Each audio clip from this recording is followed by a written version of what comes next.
funny thing about those mausoleums is we didn't have a cemetery shooting because we couldn't afford it. So we had 4 cardboard cutouts of mausoleums. And we had to make it look like a big cemetery. So we had to just keep turning them in different ways. And in the original version of the film, they run by Corey Neal's gravestone 5 times. Hey, there's Corey Neal again, another Corey Neal, that's a coincidence. So in this version, we actually went and we painted it out so you can't really tell. But when you see the movie again, when he comes in and he grabs Marcus and pulls him, they all bumped into the cardboard mausoleum and you see the whole thing. And I'm like, can we get another take, mate? He's like, I know you'd like another take, but the sun's up, sorry, we're going home. And that was it. And the one thing you guys gotta realize is when you bitch about Hollywood, like, you control Hollywood much more than you think, because all they care about is your wallet. What are you willing to spend money on? They would justify making Holocaust comedies if you guys would pay for it. They don't care. So if people actually rally and show up for this movie when it's out, and I mean, you guys have already been so great getting online and blogging and message boards and talking about it. I mean, I'm assuming a lot of people probably heard about this before the announcement was made that it was in Fantasia, right? Anyone heard about it? So that's all because of the horror fans. So we don't have a lot of money for our theatrical. It's not like the Lionsgate thing where they're going to spend $20 million on opening weekend. We're going to have like $20 on opening weekend. So it's all word of mouth and what you guys make of it. But Anchor Bay is so behind it, and it was a risky move because we did have offers on the film from the usual suspects, but I don't trust them because, you know, without naming names, there's certain companies that will spend a lot of money on a film and then they shelve it and you never hear about it again. But Anchor Bay was really hungry, and there's a guy there named Mark Ward, who's a guy that you guys are going to be hearing a lot about over the next few years, I think.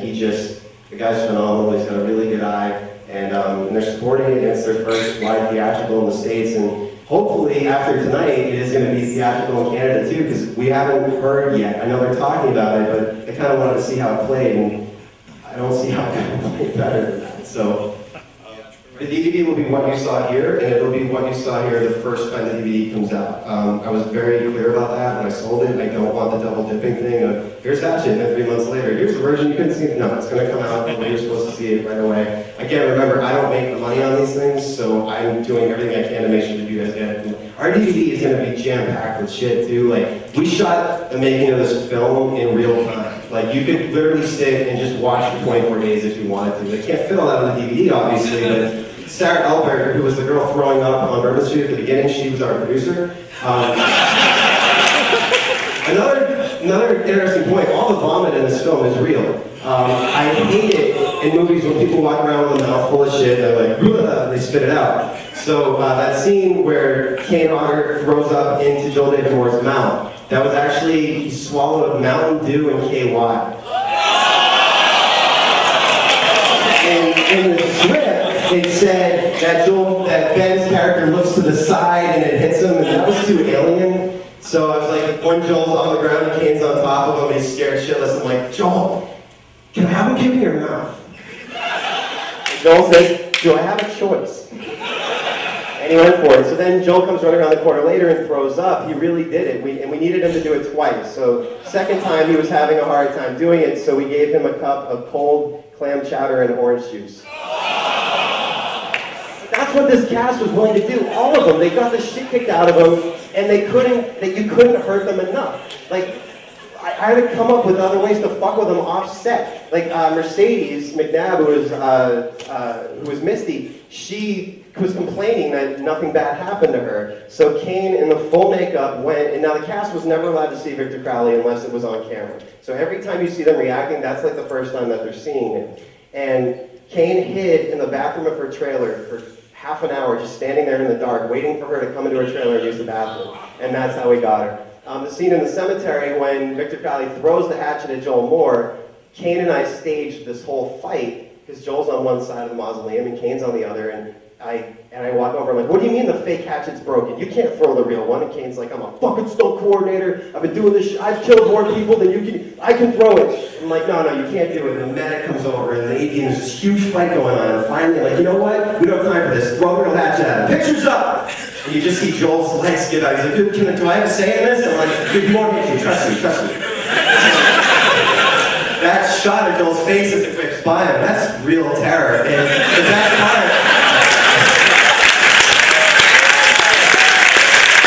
the best part, is that Kane actually actually, with the rubber hatchet, of course, purposely hit him with it. So he actually started to run for a few steps, like, oh my God, oh, you asshole.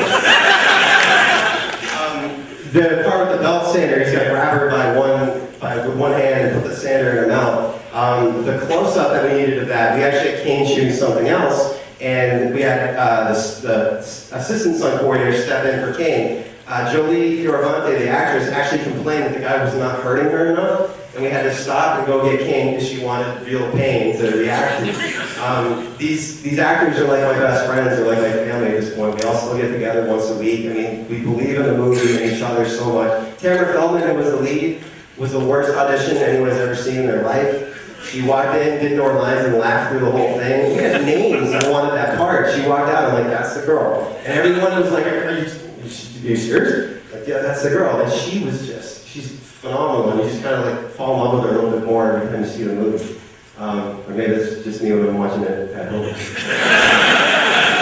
Okay, this is the best story in the Adrian collection. I was going to open with this, but I know we're kind of short on time, but this is sort of from the set. So when I was 8 years old and I went to summer camp, my grandmother asked me, what do you want, and this is a true story, what do you want for your birthday? And I said, I want Battle Armor He-Man. And she said, no, I'm going to get you a boombox and a cassette tape because you should start listening to music. And I said, fuck. So she said, what band do you want? I looked at the TV, and there on the TV was the video for We're Not Gonna Take It. And I said, I want them. And she said, not them, pick somebody else. I said, no, them. So she buys me this Twisted Sister tape, and I listened to it till you couldn't play it anymore. Eventually it broke, and I buried it in the backyard. And when 4th grade came around, we had to do a report on the most influential person in our life. And everybody got up and they did their mom or their dad. I get up there with Dee fucking Snyder and the makeup and the comb. And the teacher said, sit down, you're trying to be funny. I said, let me finish. I'm like, this is a guy who married his high school girlfriend. He's a good father. He doesn't sing about drugs and drinking and sex. He sings about self-empowerment and how you can do anything you want no matter what anybody says to you. And because of this message, someday I'm going to go to Hollywood and I'm going to make movies. And I got my first and last A+.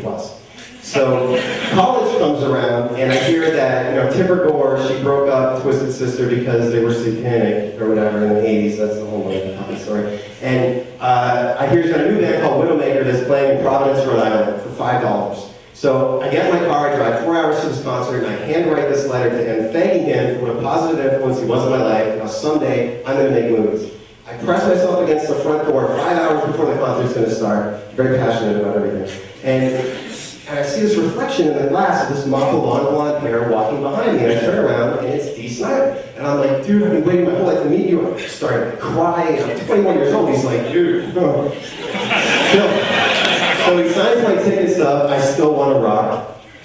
And he's like, I'll read your letter. He comes out to play the concert. This does have a point. I will get there. He comes out to play the show, and it's like he's just playing for me. High fives, pointing at me. He's like, we don't do Twisted Sister songs anymore. But for you, he points at me and he does the 3 songs that I quoted in my letter. I was a singer in a band called Haddonfield at the time. He pulls me out to the front of the stage and lets me sing I Want to Rock With Him. And then at the end of the concert he says, I've been doing this shit for 20 years. Finally somebody saw through the makeup and the bullshit and heard what I was trying to say. Good luck with your movies, thank you for tonight, and dedicates the last song to me. And I'm thinking it's never going to get any cooler than this. So a few months later, my mom calls me at college. She's like, you got a letter here in the mail. I think you might want me to open it. Who's it from? Dee Snyder. So it's this whole letter that says, I touched your life, now you touched, I'm pretending like I don't have it memorized. I touched your life, you touched mine. Thank you for everything you did. Keep making your movies, and someday I'm going to see you on the red carpet at a Hollywood bigwig premiere. And I framed it, and I put it over my computer, and I'm thinking, this is going to be my inspiration. I'm not going to take it. And